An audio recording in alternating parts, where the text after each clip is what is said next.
لا إله إلا الله وحده لا شريك له وأشهد أن سيدنا ومولانا محمدا عبده ورسوله أما بعد فأعوذ بالله من الشيطان الرجيم بسم الله الرحمن الرحيم واعتصموا بحبل الله جميعا ولا تفرقوا واذكروا نعمة الله عليكم إذ كنتم أعداء فألف بين قلوبكم فأصبحتم بنعمته إخوانا وقال النبي صلى الله تعالى عليه وسلم المسلم أخو المسلم لا يخذله لا يظلمه بحسب امرئ من الشر أن يحقر أخاه المسلم وقال النبي صلى الله تعالى عليه وسلم انما بعثت لأتمم مکارم الاخلاق او کما قال۔ اللہ اکبر۔ میرے محترم بھائی اور دوستو، اسلام ایک زندگی گزارنے کا طریقہ ہے، صرف چند عبادات کا نام اسلام نہیں، یہ پوری ایک زندگی ہے۔ اور اس زندگی کو سکھانے کے لیے، چونکہ انسان پیدائشی طور پہ جاہل پیدا ہوتا ہے، اسے کچھ نہیں آتا، اسے سیکھنا پڑتا، اور جو سیکھتا ہے باہر سے سیکھتا ہے، سیکھا سکھایا نہیں پیدا ہوتا۔ کسی بچے کو آپ جنگل میں چھوڑ دو اور کوئی اس سے ملے نہیں تو وہ گونگا ہوگا، کچھ نہیں بول سکے۔ لیکن آپ چڑیا کے بچے کو تنہا چھوڑ دو، کوئی چڑیا اس سے ملاقات نہ کرے تو وہ اپنی زبان ہی بولے گا، اپنی زبان میں بولے گا۔ کوے کو تنہا چھوڑ دو، کوئی کوا اسے ملنے نہ دو تو کوے کی زبان ہی بولے گا۔ لیکن انسان کو گجراتی کا بچہ پنجابیوں میں چھوڑ دو تو گجراتی بھول جائے گا، پنجابی بولے گا۔ پنجابیوں کا بچہ گجراتیوں میں چھوڑ دو تو وہ پنجابی نہیں بولے گا، وہ گجراتی بولے گا۔ اور کوئی بھی نہ اس سے ملے، اسے تنہا چھوڑ دو تو وہ کچھ بھی نہیں بول سکے گا، گونگا ہوگا۔ تو انسان جو کچھ سیکھتا ہے باہر سے سیکھتا ہے، اور چونکہ امتحان کی جگہ ہے تو باہر دونوں چیزیں موجود ہیں، غلط بھی صحیح بھی، دونوں جنس بازار میں موجود۔ انسان کے علاوہ جتنی مخلوق ہے ان میں غلط کرنے کا کوئی سسٹم ہی نہیں ہے، وہ غلط کر ہی نہیں سکتے، جو کرتے ہیں ٹھیک کرتے۔ انسان کے اندر دونوں سسٹم ہیں، فَأَلْهَمَهَا فُجُورَهَا وَتَقْوَاهَا، یہ دونوں نظام لے کے چلتا ہے۔ اسلام کو سیکھنا پڑتا ہے، اور اسلام کے لیے جو سب سے بڑا سرمایہ ہے، جیسے آپ بازار میں جاتے ہو، دکان کھولتے ہو، پھیری لگاتے ہو، تو اس کے لیے پیسہ چاہیے، ڈالر چاہیے۔ ڈالر کے بغیر آپ کاروبار نہیں کر سکتے۔ اسلام کے لیے ایمان چاہیے، ایمان کے بغیر اسلام پہ چلا نہیں جاتا، جانتا ہوگا چل نہیں سکے گا۔ ایمان وہ طاقت ہے، وہ سرمایہ ہے، وہ کیپٹل ہے جس سے کوئی مرد عورت وہ دین پہ چل سکتا ہے۔ یہ زیادہ ہوگا تو زیادہ چلے گا، تھوڑا ہوگا تو تھوڑا چلے گا، نہیں ہوگا تو صفر ہوگا، زیرو ہوگا۔ تبلیغ کا جو یہ کام اللہ تعالیٰ نے ہمیں دیا ہے، یہ ایمان کو سیکھنے کی اور اس کو آگے پہنچانے اور پھیلانے کی محنت ہے۔ ایمان سیکھنے کے لیے فَمَنْ شَاءَ اتَّخَذَ إِلَىٰ رَبِّهِ سَبِيلًا، کوئی ایک طریقہ نہیں ہے، کئی طریقے ہیں۔ اللہ نے سبیل کے اوپر الف لام نہیں لگایا، الف لام ہٹا کر یہ بتایا ہے کہ اللہ تک پہنچنے کے راستے کئی ہیں، محنت ہے۔ راستہ تو ایک ہے اسلام، اس پر آنے کی جو محنت ہے اس کے راستے مختلف ہیں۔ ہاں، آگے پہنچانے کے لیے تبلیغ کے سوا اور کوئی راستہ کوئی نہیں۔ یہاں آ کر تبلیغ منفرد کا کام منفرد ہو جاتا ہے کہ کسی محنت میں گشت کوئی نہیں سوائے تبلیغ۔ صرف تبلیغ ہے جس میں گشت ہے کہ خود چل کے جاؤ۔ اگر میرے پاس وہ میرے کالج کا لڑکا نہ آتا تو مجھے تو نہیں پتا تھا تبلیغ کیا چیز، نہ دین کا پتا تھا نہ دنیا کا پتا تھا۔ تو کوئی چل کے آیا اور اس نے ہاتھ پکڑا، اور دعوت ہے ہی بے طلبوں کے لیے، مدرسہ تو طلب والوں کے لیے، وہاں تو تعلیم ہوتی، تبلیغ نہیں ہوتی. خانقاہ تو طلب والوں کے لیے ہے اور دعوت بے طلب لوگوں کے لیے، جو سننا نہیں چاہتے، جو قریب نہیں آنا چاہتے. اور ایسا طبقہ کروڑوں اربوں کی تعداد میں موجود، انہیں دین پر لانے کے لیے یا دین کی بات ان کے کان میں ڈالنے کے لیے سوائے گشت کے اور کوئی عمل کوئی نہیں. میں پشاور گیا تو جماعت میں انہوں نے کہا جی یہاں ایک وکیل صاحب ہیں، تبلیغ والوں کو بہت گالیاں دیتے ہیں، شکل دیکھتے ہی گالیاں دینا شروع کرتے ہیں. آپ کے علاقے کے؟ آپ کے علاقے کے؟ میں کہا اچھا ملاؤ. پشاور میں رہتا تھا، وکالت کرتا تھا، میرے علاقے کا میاں چنو ایک چھوٹا سا ٹاؤن ہے وہاں کا تھا، میں اس کے قریب تلمبا ایک چھوٹا سا ٹاؤن ہے میں وہاں. تو جب ہم ان کے دروازے پر گئے اور نوک کیا تو دروازہ کھلتے ہی انہوں نے وہی کام شروع کر دیا دیکھتے ہی. اور کہا میں نے تمہیں کتنی دفعہ کہا ہے، وہ جو مقامی، کہ تبلیغ والوں کو میرے دروازے پر مت لایا کرو. تو اب بتاؤ، میں اگر یہ تبلیغ کے رگڑے نہ لگے ہوتے تو میں تو 2 تھپڑ اس کے منہ پہ مارتا، یا مفتی صاحب کی طرف فتویٰ سناتا تو اسلام سے خارج ہو گیا ہے، توبہ کر. میں نے اس سے کہا بھائی میں تو تبلیغی بن کے آپ کے پاس نہیں آیا، میں تو اس لیے آیا ہوں کہ مجھے پتہ چلا کہ آپ میاں چنو کے ہیں اور میں تلمبے کا ہوں، تو میں تو اس لیے آپ کو ملنے آیا ہوں. تو ایسے ہوا، اچھا آپ تلمبے کے ہو؟ میں نے کہا تلمبے کا ہوں. کہو اچھا اچھا اچھا، بڑی مہربانی، فرمائیے. میں نے کہا فرمائیے ایسے تو نہیں ہوگا، گھر بٹھاؤ پھر فرمائیے ہوگا.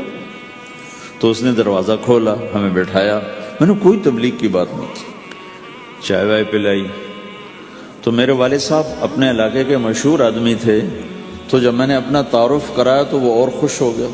کہا تو آپ کے باپ کا الیکشن تو میں نے لڑا ہے، ان کے لیے ووٹ مانگنا. تو ایسا خوش ہو گیا، کھل گیا، چائے پلائی، بات چیت ہوتی رہی. تو اٹھتے ہوئے میں نے کہا فلاں مسجد میں ہماری جماعت آئی ہوئی. میں نے کہا چلو آپ کو بتا دوں. مغرب کے بیان میں وہ آیا ہوا تھا. پھر جتنے دن میں وہاں رہا وہ آتا رہا آتا رہا آتا رہا. میں واپس چلا گیا. بیچ میں کئی سال گزر گئے. لاہور کیولری گراؤنڈ ایک مشہور جگہ، وہاں میرا بیان تھا. جو کرکٹر آئے ہوئے تھے، ان کو ہم نئے سعید انور، انضمام، مشتاق، ان کو ہم قریب کر رہے تھے. اس وقت نئے نئے ان کو قریب کر رہے تھے. تو یہ لوگ آئے ہوئے تھے. تو بیان کے بعد ان کو لے کر ہم ایک کمرے میں بیٹھے. اس کمرے کی دیوار شیشے کی تھی، تو لوگ اندر آنے کی کوشش کر رہے تھے، تو ان پہرے والے ان کو روک رہے تھے. تو اس میں سے ایک آدمی منہ اوپر کر کے میری طرف سے اشارہ کرے. تو میں نے دیکھا تو ایک آدمی کی بڑی داڑھی، اور وہ مجھے ایسے ایسے اشارہ کر رہا ہے. میں نے نہیں پہچانا.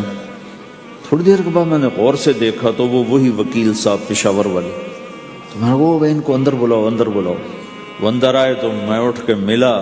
کہنے لگے یہ دیکھو، یہ تمہارا ایک گشت، میرا وقت بھی لگ چکا ہے، بدنوں کے چلہ لگا ہے، یہ 3 چلے لگے ہیں. تو جو دیکھو نا، آپ میں سے کئی لوگ پھیری لگاتے ہیں، جس کو گجرات پھیری لگاتا ہوں. پھیری میں پہلے سمجھا ہی نہیں. پھیری تو کہتے ہیں چھوٹے جہاز کو جو سمندر میں چلتا ہے. میں سمجھا یہ پھیری لگاتے ہیں، پھیری. اور وہ تو گجراتی میں پھیری کہتے ہیں پھیری کو. تو پہلے تو میں چکر کھاتا رہا کہ یہ کیا ہے پھیری. پھیری تو چھوٹے جہاز کو کہتے ہیں، چھوٹا بحری جہاز. تو پھر بعد میں کسی نے کہا کہ یہ چل پھر کے سودا بھیجا. اچھا اچھا، پھیری کو پھیری کہہ. تم خدا کو خدا کر دیتے ہو. خدا کا شکر. ایک تو خدا لفظ ہی میں نے پہلے کہا تھا بولنے کا نہیں ہے، ایک اس کو خدا کو خدا کر دیتے ہو. خدا کی قسم. تو تم پھیری لگاتے لگاتے گاہک بنا لیتے ہو. نہیں بناتے ہو؟ پھیری لگاتے لگاتے تم اپنے گاہک بنا لیتے ہو. یہی تبلیغ کا کام ہے کہ پھیری لگاؤ، لوگوں کے در کھٹکھٹاؤ. کوئی لے گا کوئی نہیں لے گا. جو آپ لوگ پھیری لگاتے ہو تو سارے آپ سے سودا لیتے ہیں؟ نہیں لیتے. کوئی لیتا ہے کوئی نہیں لیتا. لیکن آپ جاتے رہتے ہو جاتے رہتے ہو جاتے رہتے ہو جاتے رہتے ہو. آہستہ آہستہ آپ اپنا اتنا کام کر لیتے ہو کہ آپ کی روٹی چل جاتی. تو سارے نبیوں نے پھیرا لگایا، کوئی نبی گھر نہیں بیٹھا. کہ میرے پاس کوئی آئے گا تو اسے سکھاؤں گا. ہر نبی نے پھیرا لگایا. اور داؤد علیہ السلام نے ایک دفعہ یہ کیا، ایک بڑا عبادت خانہ بنایا اور اس کی دیواریں اونچی کر دی، اتنی اونچی کہ اندر کوئی جا نہ سکے. اور یہ طے کیا کہ ہفتے میں ایک دن میں کسی سے نہیں ملوں گا، صرف اللہ اللہ کروں گا ہفتے میں ایک دن. تو وہ پہلا دن تھا، اندر سے تالا لگا دیا اور خود اندر بیٹھ گئے. اور پہلا دن ہے کہ میں آج کسی سے نہیں ملوں گا. تو میرے رب کو یہ بات پسند نہیں آئی کہ نبی کا کام کٹ کے بیٹھنا نہیں ہے، لوگوں میں جانا ہے. تو اللہ تعالیٰ نے انسانی شکل میں 2 فرشتے اندر اتار دیے. اذ تصوروا المحراب ففزع منهم قال لا تخف خصمان بغى بعضنا على بعض فاحكم بيننا. کہا جی حضرت ہمارا جھگڑا ہو گیا ہے، ہم آپ سے فیصلہ کروانے آئے. تو داؤد علیہ السلام ڈر گئے کہ دروازہ بند ہے، یہ آئے کہاں سے؟ دیوار اتنی اونچی ہے کہ اس کے اوپر سے چھلانگ لگا کے بھی اندر نہیں آ سکتے. تو یہ کون ہے، آئی کہاں سے؟ دروازے کو دیکھیں تالا لگا ہوا ہے، دیوار کو دیکھیں اتنی اونچی ہے، تو کون چھلانگ لگا کے اندر آئے گا؟ تو ڈر گئے. تو کہنے لگے جی آپ ڈرے نہیں، ہمارا جھگڑا ہو گیا. کہ کیا جھگڑا ہے؟ کیا جھگڑا ہے؟ کہ ان ھذا اخی له 99 نعجہ ولی نعجۃ واحدہ فقال اکفلنیها وعزنی فی الخطاب. یہ میرا بھائی ہے، اس کے پاس 99 بکریاں ہیں، بھیڑیں، 99 بھیڑ ہے، اور میرے پاس ایک ہے. یہ مجھے کہتا ہے ایک بھی مجھے دے دے، میری 100 پوری ہو جائے. تو آپ بتاؤ یہ غلط کر رہا ہے کہ ٹھیک کر رہا ہے؟ اب یہ فیصلہ تو آپ چھوٹے سے بچے سے بھی کروا سکتے ہو. نہیں، یہ تو لطیفہ سا بن گیا داؤد علیہ السلام کے لیے، لطیفہ بن گیا کہ ایک آدمی کہتا ہے جی میرے پاس 99 ہے، تیرے پاس ایک ہے، تو ایک مجھے دے دے، میری 100 ہو جائیں. تو داؤد علیہ السلام سوچ میں پڑ گئے یہ چکر کیا ہے.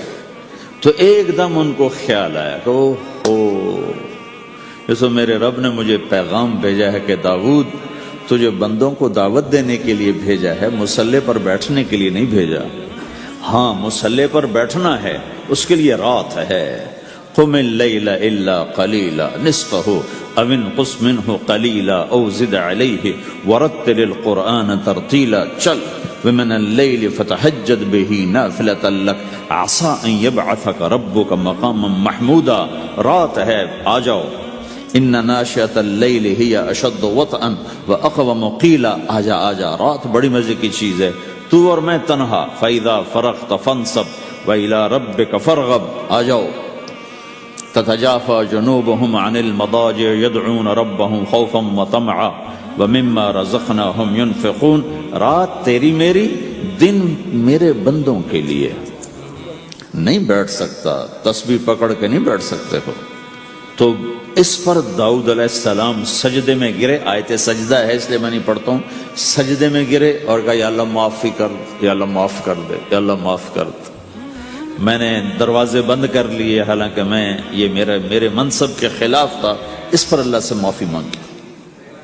تو چل کے جانا نبیوں کی صفت ہے، یہی ہماری صفت. اس امت کو یہ کام دیا گیا کہ یہ اوروں کے پاس جا کے اپنا سودا پیش کر، اپنوں کو بھی سنبھالے اور غیروں تک بھی پہنچے. نہیں سنتے پھر جاؤ، نہیں سنتے پھر جاؤ، کیونکہ دلوں کا پھیرنا اللہ کے ہاتھ میں ہے. تیرے ذمہ آواز لگانا ہے. اللہ تعالیٰ نے تقسیم کر دی. قم اللیل الا قلیلا، رات اللہ کے پاس آ جا. دن میں کیا کر؟ ان لک فی النہار سبحا طویلا، تیرا دن میں کام بہت زیادہ ہے. سبحا طویلا، دعوت کے کام کو تیرنے سے تشبیہ دی ہے. سبح تیرنے کو کہتے. اللہ کے نبی کا ایک گھوڑا تھا جس کا نام تھا سبحہ، میں نے بتایا تھا پہلے دن. وہ اتنا تیز چلتا تھا جیسے تیر رہی ہو، اس لیے اللہ کے نبی نے خود اس کا نام سبحہ رکھا تھا، تیرنے والا. تو تبلیغ کے کام کو تیرنے سے تشبیہ دی کہ آپ نے لمبا تیرنا ہے. اور مکے میں تو پانی کوئی نہیں، تو کہاں تیرنا ہے جی؟ سارے مکے میں پانی کا قطرہ کوئی نہیں، زمزم کے کنویں کے سوا، تو تیرنا کہاں ہے؟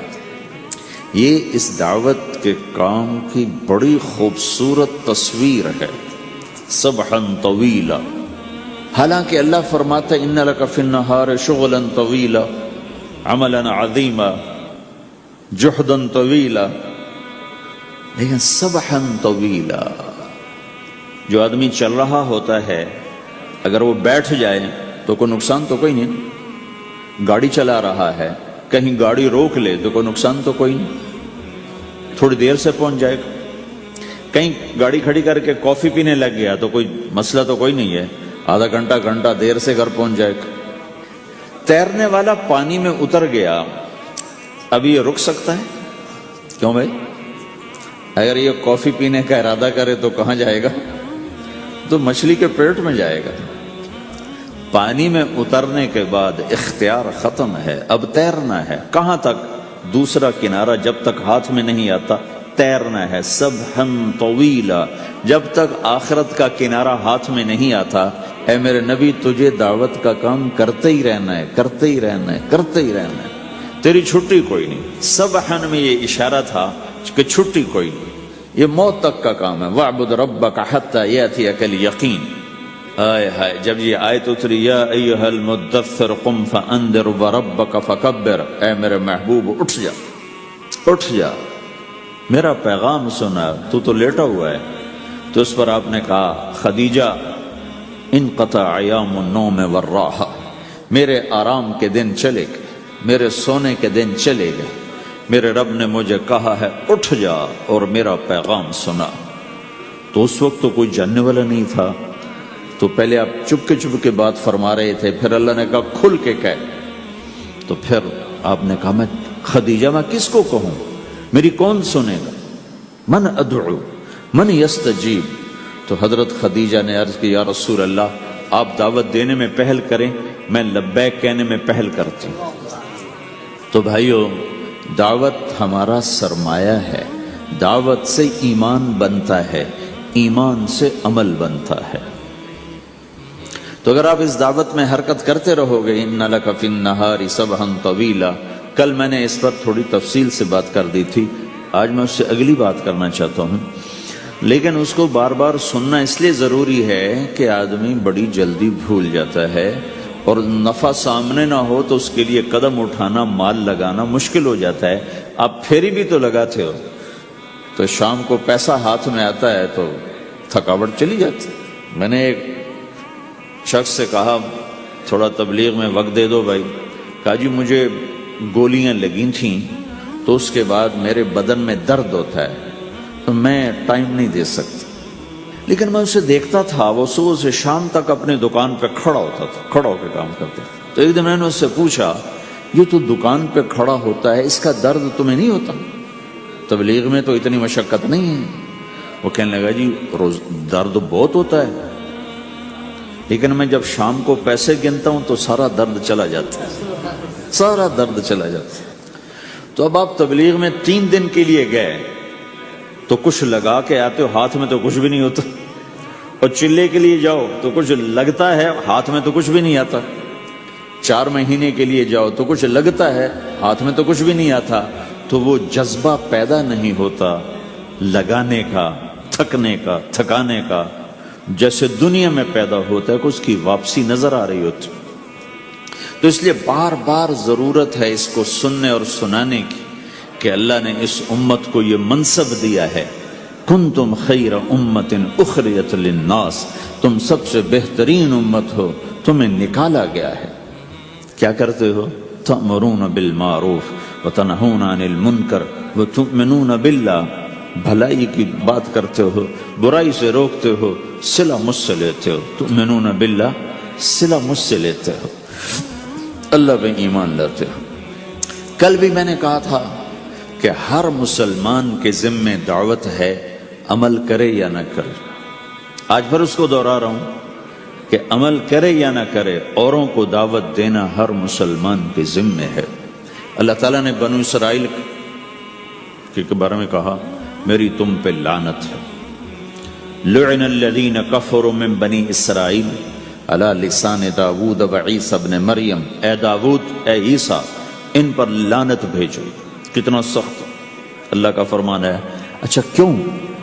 کس لیے؟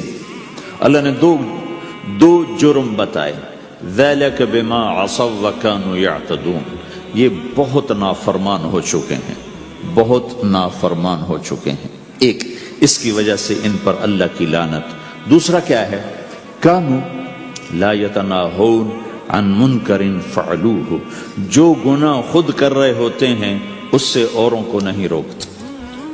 کانوا لا یتناہون، نہیں روکتے تھے، عن منکر، اس گناہ سے، فعلوہ، جسے وہ خود کر رہے ہوتے تھے۔ تو اس سے پتہ چلا کہ اگر کوئی نافرمانی بھی کر رہا ہے تو کسی کو اگر دیکھتا ہے نافرمانی کرتے تو اسے سمجھانا اس کے ذمے ہے۔ اللہ یوں کہہ رہا ہے کہ کم وقت خود تو برائی کر رہا تھا تو کسی کو روکتا تو صحیح۔ دونوں ہی کام نہیں کیے، نہ خود چھوڑا نہ کسی اور کو روکا۔ تو بھائیو، حرکت کرتے رہنا، اس حرکت میں بڑی طاقت ہے۔ ساری کائنات حرکت میں، اگر رک جائے تو تباہی۔ زمین حرکت کر رہی ہے، سورج حرکت کر رہا ہے، چاند، ستارے، ہر شے حرکت میں۔ تمہاری زمین 66,000 کلومیٹر فی گھنٹہ کی رفتار سے روزانہ بھاگی جا رہی۔ پتہ چلا کہ پاناما میں دونوں سمندروں کے 66,000 کلومیٹر فی گھنٹہ کی رفتار سے دوڑا جا رہا ہے۔ تمہارا سورج 6 لاکھ میل 9 لاکھ کلومیٹر فی گھنٹہ کی رفتار سے دوڑتا جا رہا ہے۔ حرکت کے ساتھ زندگی ہے، حرکت ختم ہوگی زندگی ختم ہو جائے گی۔ اب لوگوں نے حرکت کی، اپنے ملکوں کو چھوڑ کر آئے، اللہ نے آپ کو روزگار دے دیا، باعزت روزگار دے دیا۔ تو بھائیو، اللہ کے دین کے لیے حرکت کرتے رہنا، عمل بھی آ جائے گا انشاءاللہ۔ ایک دن دیکھو گے زندگی بدلے گی۔ ہمارے بزرگ تھے، ساتھی فوت ہو گئے، تو ان کا بیٹا PIA میں کیپٹن تھا، جہاز اڑاتا تھا۔ تو انہوں نے کہا بیٹا نماز پڑھ لیا کر۔ کہا ابا فرصت نہیں ملتی، بہت کام ہوتا۔ کہا اچھا چلو نماز کے وقت ایک آدمی کو دعوت دے دیا کر، 5 نمازیں ہیں، 5 دفعہ دعوت دے دیا کر۔ وہ کہنے لگا میں دعوت دوں؟ خود تو میں پڑھتا نہیں، دوسرے کو کیسے دعوت دوں؟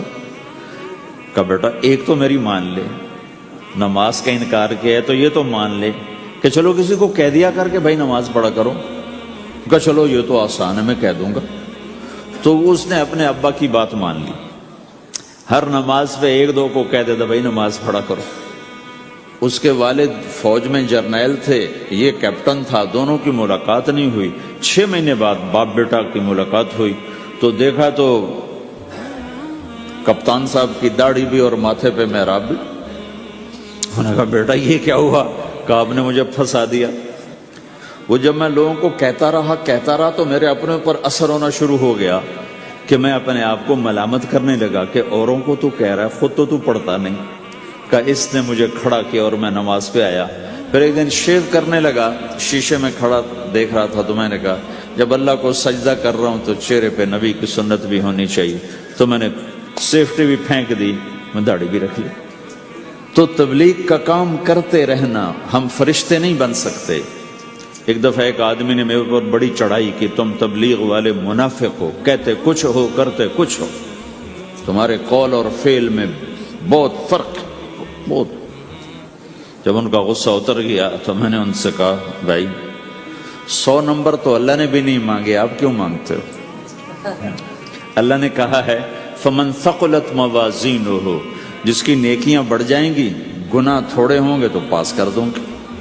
تو 100 نمبر تو اللہ نے بھی نہیں کہا کہ ایک گناہ تیرے کھاتے میں نہیں ہونا چاہیے، 100/100 نمبر لے گا تو جنت دوں گا، نہیں تو ریپٹ مار کے جہنم میں ڈالوں گا۔ تو 100 نمبر تو اللہ بھی نہیں مانگتا، اسے پتا ہے میرا بندہ کمزور ہے، کبھی گناہ کرے گا کبھی نیکی کرے گا۔ تو وہ کہتا ہے جس کے پاس 51 نیکیاں ہوئیں اور 50 گناہ ہوئے تولوں گا تو 51 جھک جائیں گے نا، 50 معاف۔ مثال دے رہا ہوں میں، ہمارے علاقے میں ایک ذمہ دار تھے، وہ ذکر بھی بہت کرتے تھے، گالیاں بھی بہت دیتے تھے۔ ادھر سبحان اللہ تیرے فلانے، الحمدللہ کے ساتھ ایک پھکڑ تولتے تھے، ساری زندگی وہ ایسا ہی کرتے رہے۔ جب وہ فوت ہو گئے تو کسی نے ان کو دیکھا تو انہوں نے پوچھا کہ میاں صاحب آپ کے ساتھ کیا ہوا؟ آپ تو گالیاں بہت دیتے تھے۔ خود انہوں نے یہ پوچھ رہے آپ تو گالیاں بہت دیتے تھے، تو آپ کے ساتھ کیا ہوا؟ کہ اللہ تعالیٰ نے میرے ذکر اور میری گالیوں کو تولا تو میرا ذکر بڑھ گیا تو میری بخشش ہو گئی. اللہ نے بھی کاؤنٹنگ رکھی ہے، پرفیکشن مانگی ہی نہیں. اگر اللہ پرفیکشن مانگتا تو پھر آپ کہتے تم کرتے کچھ ہو کہتے کچھ ہو. اگر میں کہتا صحیح ہوں تو ایک نیکی تو کر رہا ہوں اور کرتا نہیں ہوں تو ایک گناہ کر رہا ہوں. کیا پتا میرا رب میرے کہنے کے تو فعل میرے نہ کرنے کو معاف کر دے. بس ایک صورت میں ہے کام خطرناک کہ اگر میں اس کہنے سننے کو اپنی دنیا بنانے کا ذریعہ بنا لوں پھر خطرناک ہے. تأمرون الناس بالبر وتنسون انفسکم وانتم تتلون الکتاب، وہ یہ آیت ہے. لیکن اگر میرے اندر اخلاص ہے تو پھر میں انسان ہوں، کبھی اچھا کروں گا کبھی برا کروں گا، لیکن میرے ذمہ صدا لگانا ہے. تو بھائیو اس تبلیغ کے کام کو کرتے رہنا. اس سے ایمان بنتا ہے، ایمان سے دین وجود میں آتا ہے. دین کے دو حصے ہیں، ایک عبادات ہے جس میں نماز سب سے اہم ہے. پھیری پہ ہو گھر پہ ہو نماز نہ چھوڑو. رمضان کے روزے ہیں، اللہ پھر رزق زیادہ دے دے، حج کرو، زکوٰۃ دو. لیکن عبادات بڑی محدود ہیں اور اس میں کثرت اللہ نے مطالبہ بھی نہیں کیا، بلکہ اللہ تعالیٰ نے اس میں اعتدال ہی کو پسند فرمایا ہے. اللہ تعالیٰ نے ہمارے نبی لمبی لمبی نمازیں پڑھتے تھے تو اللہ تعالیٰ نے روک دیا کہ ما انزلنا علیک القرآن لتشقی، میرے نبی میں نے تمہیں قرآن اس لیے نہیں دیا کہ تو لمبی لمبی نمازیں پڑھ کے تھکتا رہے. درمیان نہ چل. اللہ کے نبی نے تبلیغ میں زیادہ زور دکھایا تو اللہ نے اس پر بھی کہا فلا تذهب نفسك عليهم حسرات، اتنا غم نہ کیا کر کے تو خود ہی ہلاک ہو جائے، مت نہیں ایسا نہ کر. تو عبادات محدود ہیں اور اس میں اعتدال مطلوب ہے. سارا دن مصلی پہ بیٹھنا یہ اللہ نہیں دیکھنا چاہتا. اللہ یہ دیکھنا چاہتا ہے کہ تو باہر جا تاکہ میں دیکھوں کہ اب تو کیا کرتا ہے. دوسرا حصہ اس کا اخلاقیات ہیں، آپس کی معاشرت ہے. دین جو اثر انداز ہوتا ہے وہ معاشرت سے اثر انداز ہوتا ہے، عبادت سے نہیں، عبادات سے نہیں. عبادت تو مسجد کے اندر ہے یا مصلی پر گھر کے اندر ہے، روزہ اندر کی چیز ہے، حج بیت اللہ میں ہے، زکوٰۃ مسلمان کو دی جاتی ہے. تو دنیا میں دین پھیلنے کے لیے اور اپنوں کو دین کے قریب کرنے کے لیے جو سب سے بڑا عمل ہے وہ بھائیو اچھے اخلاق. یہ دوسرا حصہ میں آج بیان کرنا چاہتا ہوں. اللہ کے نبی نے فرمایا ایو عرل اسلام اوثق، مجھے بتاؤ اسلام کا سب سے مضبوط عمل کیا ہے؟ تو صحابہ نے کہا الجہاد. یا رسول اللہ جہاد.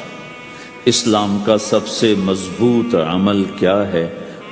صحابہ نے کہا جہاد. تو آپ نے کہا وحسن وما هو به، ہاں جہاد بہت اچھا عمل ہے لیکن سب سے بڑا عمل نہیں ہے، سب سے مضبوط عمل نہیں ہے. ان کا جی الصلاۃ، نماز. تو ہم نے کہا ہاں وحسنۃ وما ہی بہا، نماز بھی بہت اچھی چیز ہے لیکن وہ نہیں جو میں پوچھ رہا ہوں، سب سے اعلیٰ، سب سے اوپر، سب سے مضبوط نہیں. تو ان کا جی الحج، حج. تو آپ نے کہا حج بھی بہت اچھا عمل ہے لیکن وہ نہیں جو میں نے پوچھا ہے. پھر صحابہ نے کہا جی روزہ، آپ کا روزہ بھی بہت اچھا ہے لیکن وہ نہیں جو میں نے پوچھا ہے. تو پھر صحابہ نے کہا یا رسول اللہ پھر آپ ہی بتائیں، ہمیں تو نہیں پتا. تو ہمارے نبی عبادات سے اوپر لا رہے ہیں، اپنے ساتھیوں کو عبادات پہ قائم کر دیا. ہر آدمی نمازی بن چکا ہے، ہر آدمی روزے دار بن چکا ہے، ہر آدمی مالدار زکوٰۃ دینے والا بن چکا ہے اور ہر آدمی حج کا جذبہ پیدا کر چکا ہے. اب آپ ان کو اخلاق پہ لانا چاہتے ہیں چونکہ اسلام کی تکمیل اخلاق سے ہے. اسلام کو تشبیہ دی گئی ہے گھر کے ساتھ، بنی الاسلام علی خمس. تو بنیا کا لفظ عمارت پر بولا جاتا ہے. تو اسلام کی بنیاد میں ہے کلمہ، نماز، روزہ، حج، زکوٰۃ. اگر اس مسجد کی بنیادیں بھر دی جائیں تو اس کو مسجد تو نہیں کہیں گے نا. ہاں جی بنیادیں ڈال دی ہیں، چھت ڈالنی ہے. جب چھت پڑے گی تو پھر یہ مسجد کہلائے گی. تو اسلام کی بنیاد قائم ہو چکی تھی، اب آپ چھت ڈالنا چاہتے تھے. چھت کیا ہے؟ وہ اچھے اخلاق ہیں. تو اب آپ ان کو اوپر لا رہے ہیں، اوپر لا رہے ہیں. تو آپ نے جب پوچھا تو انہوں نے وہی کہا جو انہوں نے ابھی سیکھا تھا، نماز، روزہ، جہاد، حج، لیکن آپ نے سب کی نفی کر دی، نہیں یہ بھی نہیں، یہ بھی نہیں، یہ بھی نہیں، یہ بھی نہیں۔ اچھا یا رسول اللہ آپ بتائیں، تو آپ نے فرمایا ان اوثق عرى الاسلام الحب للہ والبغض للہ، اسلام کا سب سے مضبوط عمل وہ آپس میں اللہ کے لیے محبت کرنا ہے۔ اسلام کا سب سے مضبوط عمل وہ آپس میں اللہ کے لیے محبت کرنا ہے۔ اسلام کا سب سے مضبوط عمل وہ محبت ہے، اللہ کے لیے بغض ہے، اللہ کے لیے محبت ہے، یہ اسلام کا سب سے مضبوط عمل ہے۔ تو بھائیو، یہ چھوٹا سا معاشرہ اسلامی بن جائے، اس کے لیے بنیاد میں نے پہلے بتا دی، اب چھت بتا رہا ہوں، وہ ہیں اچھے اخلاق۔ اللہ تعالیٰ نے جب ہمارے نبی نے نماز لمبی پڑھی تو اللہ نے کہا درمیانی پڑھو، میں نے ابھی بتایا۔ تبلیغ میں دکھ زیادہ جھیلا تو اللہ نے کہا درمیانہ چلو، لیکن جب اللہ کے نبی نے اخلاق بلند کیے، اخلاق، تو اس پر بھی اللہ تعالیٰ فرماتا میرے نبی ذرا اتنا نرم نہ ہو، تھوڑا سا سختی دکھا، آنکھیں دکھا، تھوڑا شوشاں کر ہیں۔ تو میرے رب نے کیا کہا؟ واہ، میرے رب نے آپ کے اخلاق کی جیسی تعریف کی ہے، آپ کے کسی عمل کی ایسی تعریف نہیں کی۔ نماز کو کہا معتدل، اعتدال، دعوت کو کہا اعتدال، اور اخلاق کو کیا کہا؟ انک لعلی خلق عظیم، اور اس کو طاقت پہنچائی قسم اٹھا کے، نون، پھر قسم اٹھائی قلم کی جو علم کا ذریعہ ہے، والقلم وما یسطرون، مجھے قسم ہے قلم اور اس کی تحریر کی، ما انت بنعمت ربک بمجنون وان لک لاجرا غیر ممنون۔ ان دو آیتوں کو چھوڑ کر اگلی جو آیت آ رہی وانک لعلی خلق عظیم، اے میرے محبوب میں قسم اٹھاتا ہوں قلم اور اس کی تحریر کی، تیرے اخلاق بڑے عالی شان ہیں۔ یہ نہیں کہا تیرے اخلاق بڑے عالی ہیں، انک لعلی، علا، علا کا یہاں بہت عظیم الشان کردار ہے۔ علا یہ بتا رہا ہے کہ اے میرے نبی، جتنے اخلاق تصور کیے جا سکتے ہیں وہ سب تیرے تابع ہو چکے ہیں، اور تو ان پہ سوار ہو چکا ہے، تو ان پہ چھا چکا۔ علا چھا جانے کے لیے ہوتا ہے کہ تمام اخلاق تیرے غلام ہو چکے ہیں۔ ایک دفعہ آپ نے فرمایا اچھے اخلاق 360 قسم ہیں، 360 قسم، 360 صفات کا مجموعہ اچھے اخلاق۔ کوئی ایک صفت کسی کو مل گئی تو جنت میں چلا جائے گا۔ تو ابو بکر رضی اللہ عنہ سامنے بیٹھے تھے، کہنے لگے یا رسول اللہ افی منہا شیء، ان 360 میں کوئی میرے اندر بھی کچھ ہے؟ تو آپ نے کہا تیرے اندر سارے کا سارا، کوئی کمی کوئی نہیں، پورے۔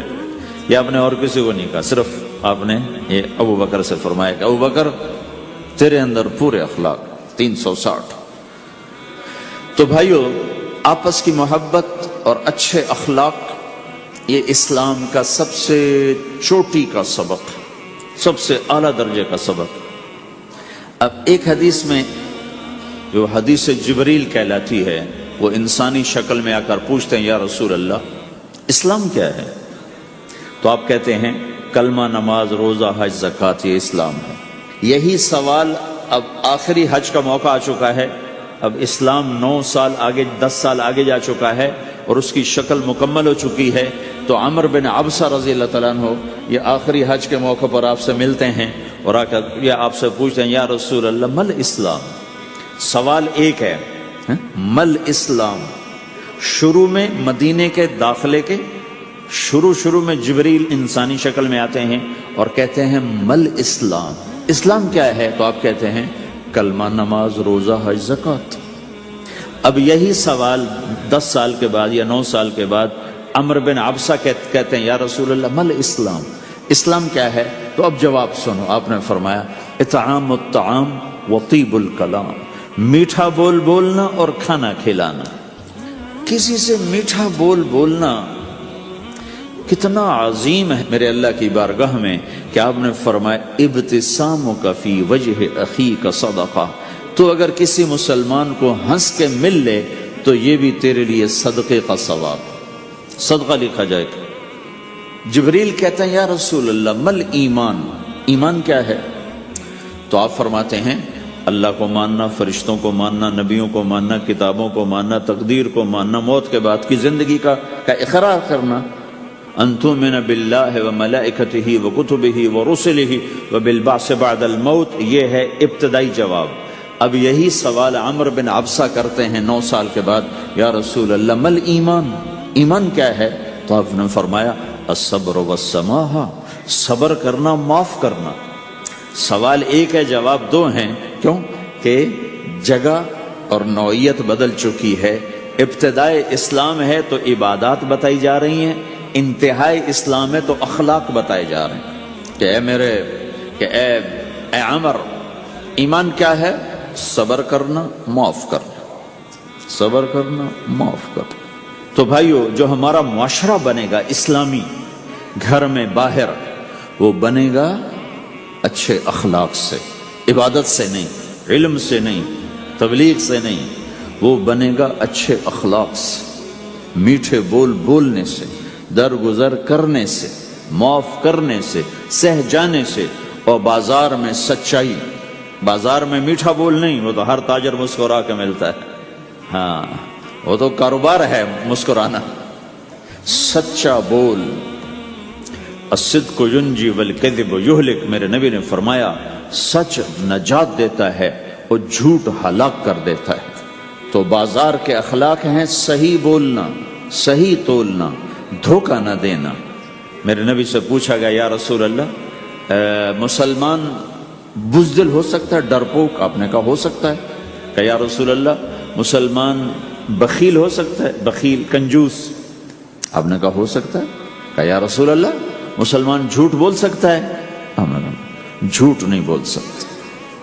آپ نے فرمایا میں اپنے امت میں ہر عیب کی توقع رکھتا ہوں کہ میرا امتی ہر گناہ کر سکتا ہے لیکن 2 کام نہیں کر سکے گا اگر وہ میرا امتی ہے، ایک جھوٹ کبھی نہیں بولے گا، ایک دھوکہ کبھی نہیں دے گا۔ اور یہ دونوں کام ہمارے پورے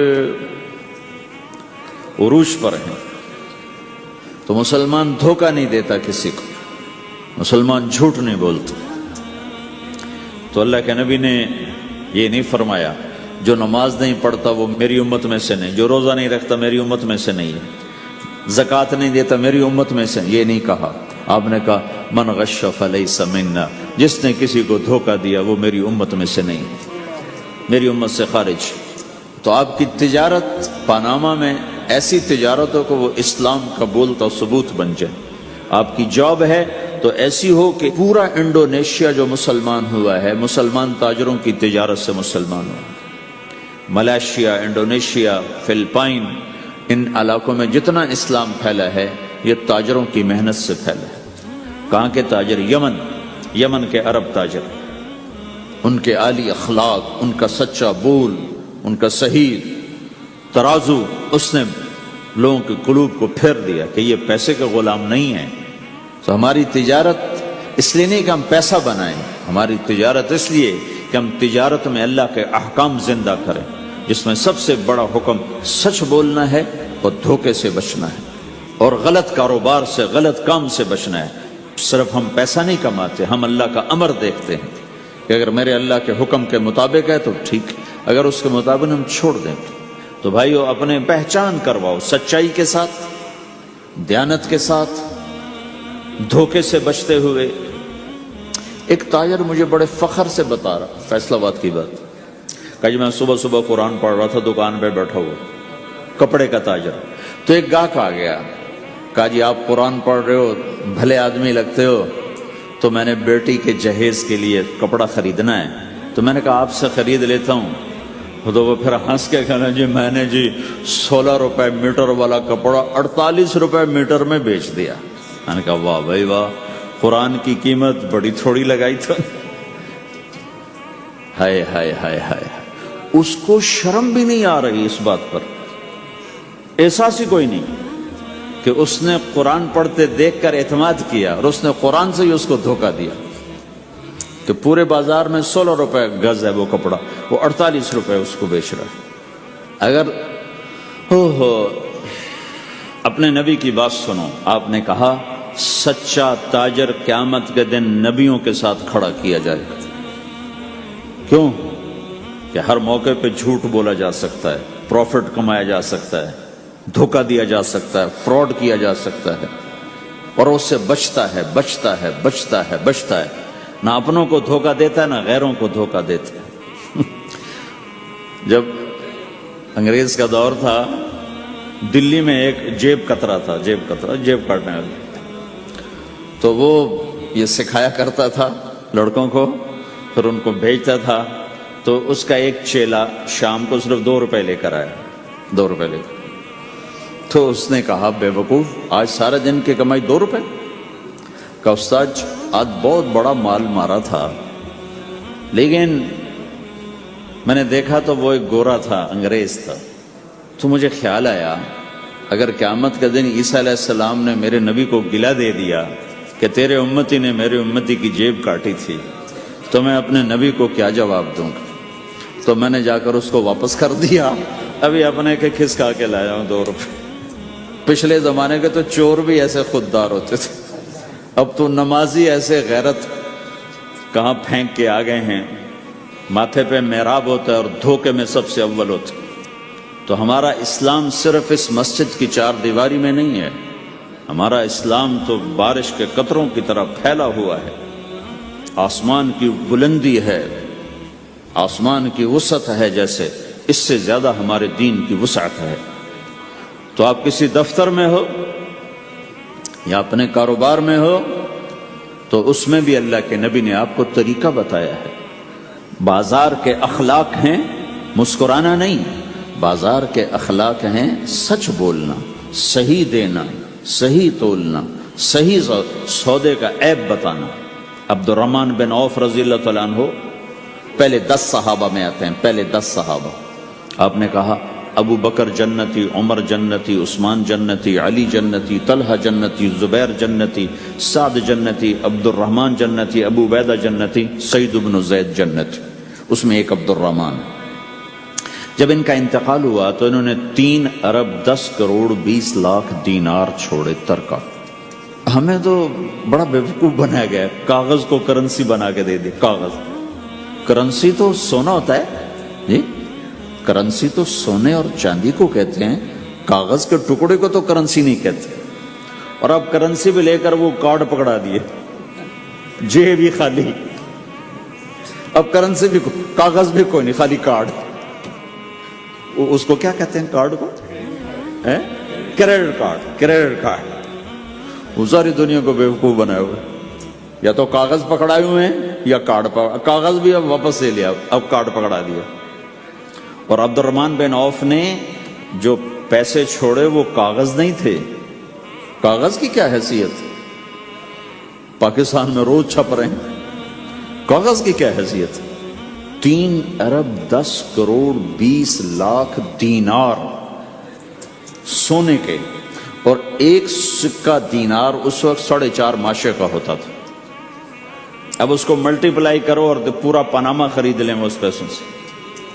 اور وہ ٹاپ لسٹ کے 10 صحابہ میں سے ایک.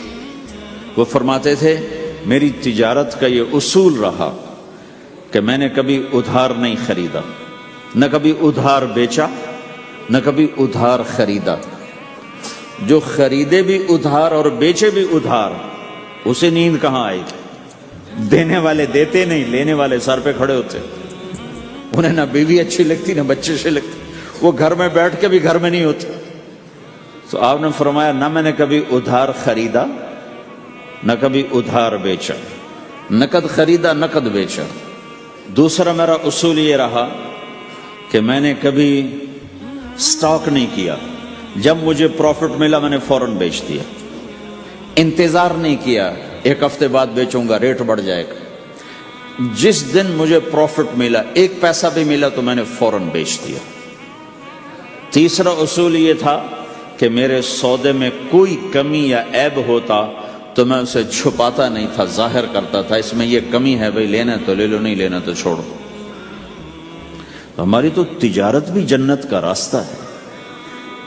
مدینے کے لوگ ذمہ دارا کرتے تھے، مکہ کے لوگ تجارت کرتے تھے، ان کی زراعت اور تجارت دین کے پھیلنے کا ذریعہ بن گئی۔ عبد الرحمن بن عوف رضی اللہ عنہ کا مال اللہ کے دین کے کام آیا، عثمان رضی اللہ عنہ کا مال اللہ کے دین کے کام آیا۔ جنگ تبوک میں 10,000 آدمیوں کا سامان حضرت عثمان اکیلے نے دیا۔ 30,000 کا لشکر تھا تو 1/3 10,000 کا سارا سامان عثمان رضی اللہ عنہ نے اپنے گھر سے دیا، اور وہ دینار لا کے پیش کیے نا، تو اللہ کے نبی وہ دینار لے کر یوں کر رہے تھے، ایسے ایسے وہ کر رہے تھے، ما علی عثمان اللہ یعمل بعد عثمان، آج کے بعد تو کچھ نہ کر، جنت واجب ہو گئی تیرے لیے۔ تو بھائیو، ہمارا دین صرف ہمیں عبادت نہیں بتاتا، بازار کی زندگی بتاتا ہے کہ مسلمان بازار میں کیسے ہوتا ہے۔ کسی کے ہاں ملازم ہے تو اس کی نوکری کیسی ہوتی ہے، اس کی دیانت کیسی ہوتی ہے، اس کا بول کیسا ہوتا ہے۔ وہ پیسے پہ قربان نہیں ہوتا، وہ پیسے کو ایمان پہ قربان کرتا ہے۔ تو آپ کی تجارت بھی دین کے پھیلنے کا ذریعہ بنے گی۔ آہا، صرف نماز سے گناہ معاف نہیں ہوتے۔ مسلم شریف کی روایت ہے، من امسا کالن بعمل یدہ امسا مغفورا لہ، جو صبح سے شام تک روزی کماتے کماتے حلال حلال حلال حلال، جھوٹ والی نہیں، کھوٹ والی نہیں، خیانت والی نہیں، حرام چیز نہیں، حرام چیز کا بیچنا بھی حرام ہے، خریدنا بھی حرام ہے، اس کا پروفٹ بھی حرام ہے۔ جس گھر میں حرام پیسہ جائے گا وہاں سکھ کبھی نہیں آئے گا، چیزیں آ جائیں گی، چین نکل جائے گا۔ 1960 کی دہائی میں ایک پاکستان کا افسر تھا، اس نے 1960 میں لوگوں کے پاس 100 روپے مشکل سے ہوتے تھے، اس نے اس زمانے میں کروڑوں روپے جمع کیے رشوت سے، بہت بڑی پوسٹ پر تھے۔ جب وہ مر گیا، ایک دن اس کا بیٹا کہہ رہا تھا، کاش ہمارا باپ ہمارے لیے حرام کٹھا نہ کرتا تو کوئی خوشی کا دن ہم بھی دیکھ لیتے۔ جن کے لیے جمع کیا تھا کہ میرے بچے اب مزے سے، میں نے خود اپنے کانوں سے اس کو یہ کہتے ہوئے سنا کئی دفعہ، میں آج مر جاؤں میری بچی کو کسی کی پرواہ نہیں کہ میں نے اتنا پیسہ بنا دیا ہے۔ تو اسی کا بچہ یہ کہہ رہا تھا، کاش ہمارا باپ ہمارے لیے حرام کٹھا نہ کرتا تو ہم بھی کوئی خوشی کا دن دیکھ لیتے۔ تو اللہ کے نبی نے فرمایا، من امسا کالن بعمل یدہ امسا مغفور لہ، جو صبح سے شام تک حلال کمانے میں تھکتا ہے اور تھک کے واپس آتا ہے تو اس کے اس دن کے سارے گناہ اللہ معاف فرما دیتا۔ تو ہمارا بازار بھی دین ہے بھائی، پھر ہمارا گھر بھی دین ہے، گھر کی زندگی دین ہے۔ میرے نبی نے گھر کی زندگی سمجھائی۔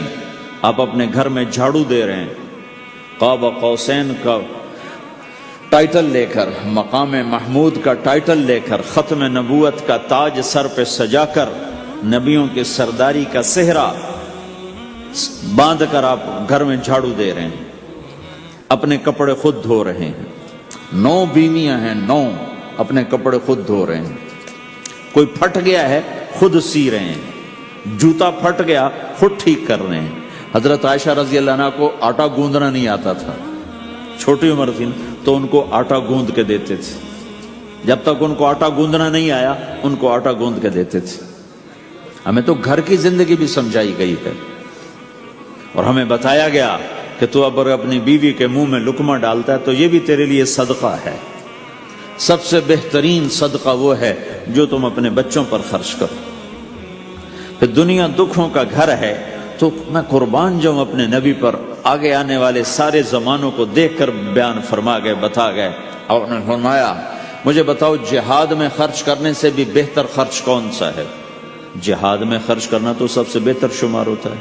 آپ نے کہا مجھے بتاؤ جہاد میں خرچ کرنے سے بھی بہتر کون سا خرچ ہے؟ تو صحابہ نے کہا جی ہم تو نہیں جانتے، ہم تو اسی کو سب سے بہتر جانتے ہیں۔ ہم نے کہا نہیں، اولاد کا ماں باپ پہ خرچ کرنا جہاد میں خرچ کرنے سے بھی بہتر ہے۔ یہ کیوں فرمایا؟ کہ آگے نظر آ رہا تھا کہ اولاد نافرمان نکلے گی۔ اگر اللہ چاہے تو اس کے یہ کہنے پر وہ پلاٹ مسجد کے نام ہو گیا، واپس نہیں لے سکتا۔ اگر اللہ چاہے اگر اللہ چاہے، اور اللہ تو چاہتا ہے کہ تم اس کے نام پر دو، من ذا الذی یقرض اللہ قرضا حسنا. ٹھیک ہو گیا؟ یہ بات سمجھ میں آ گئی؟ اب ایک آدمی یوں کہتا ہے انشاءاللہ میری بیوی کو 3 طلاق، اگر اللہ چاہے تو میری بیوی کو 3 طلاق، تو علماء فرماتے ہیں یہ طلاق نہیں ہوگی. کیوں نہیں ہوگی؟ اس لیے کہ اس نے کہا ہے اگر اللہ چاہے تو میری بیوی کو 3 طلاق، اور اللہ چاہتا ہی نہیں کوئی اپنی بیوی کو طلاق دے، لہذا یہ طلاق نہیں ہوگی. ہزاروں دفعہ کہہ دے انشاءاللہ ساتھ لگا ہوا ہو، نہیں ہوگی. کیونکہ اللہ چاہتا ہی نہیں تم طلاق دو. اللہ گھر آباد، سینکڑوں آیات ہیں گھر کو آباد کرنے کے لیے. فَإِنْ خِفْتُمْ شِقَاقَ بَيْنِهِمَا، اگر میاں بیوی میں ہوگی کھٹپٹ تو بڑھاؤ نہیں. کیا مصیبت ہے کہ کچھ ادھر سے بڑھانا لگ جاتے ہیں، کچھ ادھر سے بڑھانا شروع کر دیتے ہیں. فَبَعْثُوا حَكَمًا مِّنْ أَهْلِهِ وَحَكَمًا مِّنْ أَهْلِهَا، تو طلاق دینے میں جلدی نہ کرو، جلدی نہ کرو. صلح صفائی کے لیے ایک آدمی بچی کی طرف سے آئے، ایک آدمی بچے کی طرف سے آئے، اور دونوں میں صلح صفائی کی کوشش کرو. یا ایھا النبی اذا طلقتم النساء، اے میرے نبی جب تم طلاق دینا چاہو تو یا ایھا النبی یہاں یہ اس لیے آیا ہے کہ اللہ تعالیٰ کہہ رہا ہے اے ایمان والو میں یہ نبی اپنا سفارشی بنا کے تمہارے سامنے پیش کرتا ہوں، طلاق نہ دیا کرو، نہ دیا کرو. یہ ہے یا ایھا النبی سے ایک دم ایمان والوں کی طرف منتقل ہونے کا فلسفہ کہ دیکھو میں اپنا نبی تمہارے لیے سفارشی بناتا ہوں کہ طلاق نہ دیا کرو. اگر دینی پڑ جائے چونکہ جائز ہے، نہیں نباہ ہو رہا، پھر زبردستی بھی نہیں کرنی چاہیے. اگر کوئی جائز وجہ ہے تو طلاق ہوئی ہے، پھر اسے دشمنی کا سبب نہیں بنانا چاہیے. اگر صحیح مناسب ہوئی ہے، اللہ کے نبی نے خود 2 خواتین کو طلاق دی، نکاح تو کیا، رخصتی نہیں ہوئی، طلاق دے دی. اللہ کے نبی کی بیٹیوں کو طلاق پڑی، حضرت ام کلثوم، حضرت رقیہ رضی اللہ عنہ دونوں کو طلاق دی گئی. ابو لہب کے بیٹوں نے طلاق دی.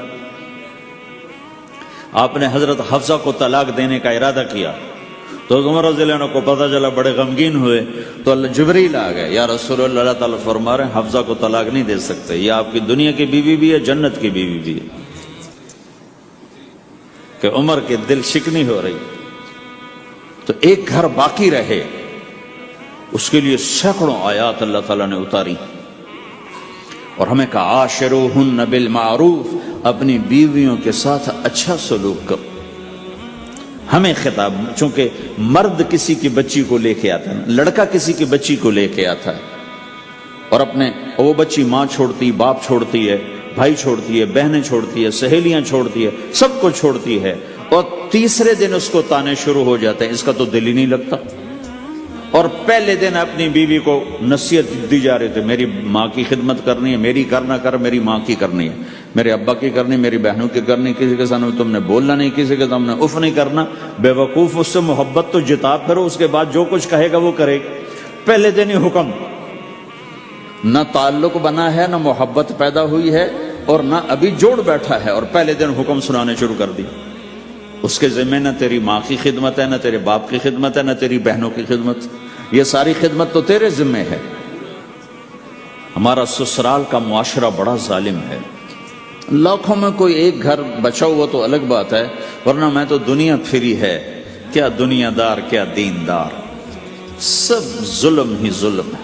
اتنی نیک عورتیں تہجد گزار مصلی سے اٹھتی نہیں، تسبیح ہاتھ میں ہے، لیکن جب وہ ساس بنتی ہیں تو ایسا ظلم ان کے اندر سے نکلتا ہے کہ کانپ اٹھتے ہیں در و دیوار.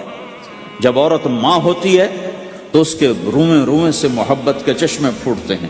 وہی عورت جب ساس بنتی ہے تو ایک دم ظلم کی تصویر بن جاتی، اسے اپنی بہو میں کوئی خوبی نظر ہی نہیں آتی، عیب ہی عیب نظر آتے ہیں. اپنے بیٹے کو بھڑکاتی رہتی، یہ کرتی ہے، یہ کرتی ہے. اور ویسے بے وقوف ہیں، کوئی ماں کی وجہ سے بیویوں کو تباہ کر دیتے ہیں، کوئی بیویوں کی وجہ سے ماؤں کو تباہ کر دیتے ہیں. یہ دونوں ظلم ہیں. ماں کی وجہ سے بیوی پہ زیادتی نہ کرو، بیوی کی وجہ سے ماں پہ زیادتی نہ کرو. بیوی کا اپنا مقام ہے، ماں باپ کا اپنا مقام ہے، بہنوں کا اپنا مقام ہے. 100% شکایات جھوٹی ہوتی ہیں، سب جھوٹ ہوتا ہے. اس لیے میرے رب نے دستور بتایا، ان جاءکم فاسق بنبأ فتبینوا، جب کسی کی خبر سنو، کوئی کمی کوتاہی سنو، اول تو سنو نہیں، اگر سننی پڑ جائے تو تحقیق کر لو، تحقیق کر لو۔ قاضی ایاس کے پاس آئے، ایک شخص آیا روتا ہوا، ہائے مر گیا، ہائے مر گیا۔ تو ان کے ساتھ ایک آدمی بیٹھے تھے، کہنے لگے حضرت اس کا قضیہ جلدی سے سن لیں، بیچارہ بڑا مظلوم لگتا ہے۔ کہنے لگے چپ کر، یوسف علیہ السلام کے بھائی بھی رات کو روتے ہوئے باپ کے پاس آئے تھے۔ ہر رونے والا مظلوم نہیں ہوتا، ہر رونے والا مظلوم نہیں ہوتا۔ اپنے گھروں کی فضا بناؤ، کمی سنو ہی نہیں۔ تمہاری بیوی ماں کی کمی بتانے لگے، کہا مجھے نہ بتاؤ، تیری بڑی مہربانی۔ تمہاری ماں تمہاری بیوی کی کمی بتانے لگے، کہا اماں مجھے نہ بتاؤ، تیری بڑی مہربانی۔ گھر کی فضا ایسی بناؤ کہ کسی کی کمی کا تذکرہ نہ ہو، تو اللہ کی قسم تمہارا گھر جنت کا نمونہ بن جائے گا۔ یہ معاشرت کا دین بتا رہا ہوں، معاشرت کا دین۔ اپنی بیوی کی خوبیوں کی تعریف کرو، کمیوں پہ پردہ ڈالو۔ بیویوں کے ذمہ ہے خامد کی خوبیوں کی تعریف کریں۔ انسان حوصلہ افزائی کا محتاج ہوتا ہے۔ ایک بزرگ ہے اپنے کسی مرید کے گھر، تو وہاں انہوں نے کھانا کھایا، کھانا ان کو پسند آیا، کہنے لگے اپنی بیگم کو پردے میں بلاؤ۔ تو انہوں نے اپنی بیگم کو پردے میں بلایا، کہا بیٹی میں نے تیرا ہاتھ کا کھانا کھایا، بہت مزیدار تھا، اللہ تمہیں جزائے خیر دے، تم نے بہت اچھا پکایا۔ تو وہ زارو قطار رونے لگی۔ تو انہوں نے پوچھا بیٹی کیا ہوا؟ میں نے تو کوئی ایسی بات نہیں کی۔ کہ نہیں حضرت آپ کی بات پہ رونا نہیں آیا، رونا اس پر آیا ہے کہ 30 سال سے میں اس شخص کے ساتھ رہ رہی ہوں، کبھی ایک دفعہ اس نے میرے ہاتھ کے پکے کی تعریف نہیں کی۔ آپ گھر میں تشریف لائے، آپ نے پوچھا کوئی کھانے کو کچھ ہے؟ ام سلمہ رضی اللہ عنہ کا گھر، کہا یا رسول اللہ آج تو کچھ نہیں، سرکہ ہے۔ کہا واہ واہ واہ واہ، نعم الادام الخل، سرکہ تو بہت اچھا سالن ہے۔ سبحان اللہ، کیسے دلجوئی فرمائی اپنی بیگم کی، سرکہ تو بہت اچھا سالن ہے، یا تو نے نمک کم ڈال دیا، تو نے مرچی زیادہ کر دی۔ ہم رائمنڈ میں پڑھتے تھے نا، تو پکانا ہمارے ذمہ ہوتا تھا، تو ہمیں پتا کہ پکاتے ہوئے کیا گزرتی۔ جب 2-2 ہزار آدمی کی روٹی ہم پکاتے تھے، 5-5 بوری آٹا گوندا ہے ہاتھوں سے، 10-10 من کھڑے ہو کے روٹی لگائی ہے، سخت سردی میں بھی سخت گرمی میں بھی۔ سردی میں جب رات کو آٹا گونڈتے تھے ہم، تو ہمارے ہاتھ ایسے اکڑ، تم تو سردی دیکھتے ہی نہیں ہو، ہاتھ ایسے اکڑ جاتے تھے، اور صبح 4 بجے اٹھ کے روٹی پکانا شروع کرتے تھے۔ 2000 آدمی کی روٹی پکانی ہوتی تھی۔ تو اب کوئی آ کر کہتے انہیں کچی روٹی پکائی، تو جی دادا ایک تھپڑ اس کے منہ پہ مارے کہ 4 بجے کے ہم اٹھے ہوئے ہیں، پکا پکا برا حشر ہو گیا، کہتے کچی پکائی۔ بھائی صبر کر کے چپ کر کے کھا جا۔ مولانا الیاس صاحب رحمۃ اللہ علیہ ایک اپنے مرید کے گھر گئے، تو اس نے کھیر بنا کر پیش کی۔ اچھا نمک اور چینی ایک جیسے ہوتے ہیں، وہ دیہاتی عورت سمجھ نہ سکی، چینی کے بجائے نمک ڈال دیا۔ تو انہوں نے جا سب سے پہلے مولانا الیاس صاحب کے سامنے کھیر رکھی، تو آپ نے جو چکھی تو وہ تو تھی کڑوی۔ کہنے کہ بھائی واہ واہ واہ واہ واہ واہ، بڑی مزے کی کھیر، ساری لیا میں اکیلا کھاؤں گا، کسی کو نہیں کھانے دوں گا۔ ساری کھیر کھا گئے اس پر پردہ ڈالنے کے لیے۔ وہ تو جب تو نے کہا مولانا الیاس کا بچا ہوا تھوڑا سا میں جب چکھا تو کڑوا گیا، ہائے مر گئی، یہ تو سارا نمک ڈالا ہوا تھا۔ ایک دم ہماری جماعت چنیوٹ میں تھی، تو ہمارے ساتھیوں نے چائے بنائی، تو وہ اندھیرا سا تھا، تو چینی کے بجائے نمک ڈال دیا اور دسترخوان پہ لے آئے، سب پی رہے۔ واللہ میں آنکھوں سے دیکھا بتا رہا ہوں، مولانا الیاس کا تو سنا بتا رہا ہوں، کسی ایک نے نہیں کہا کہ یہ کڑوی ہے، چپ کر کے پی رہے، چپ کر کے پی رہے، کسی ایک نے نہیں کہا۔ باہر ایک دیہاتی کھڑا تھا، تو میں نے اس کہا چاچا آتے نو چاہ پی ماما، وہ آ گیا، اس نے پہلا گھونٹ بھرا ہوئے تھا کوڑی ہے، اس نے بانڈا پھوڑ دی۔ پھر سارے ساتھی ہنس پڑے کہ چاچا ہم نے تو پردہ ڈالنے کی کوشش کی تھی خدمت والوں پر تو نہیں پردہ چاک کر دیا۔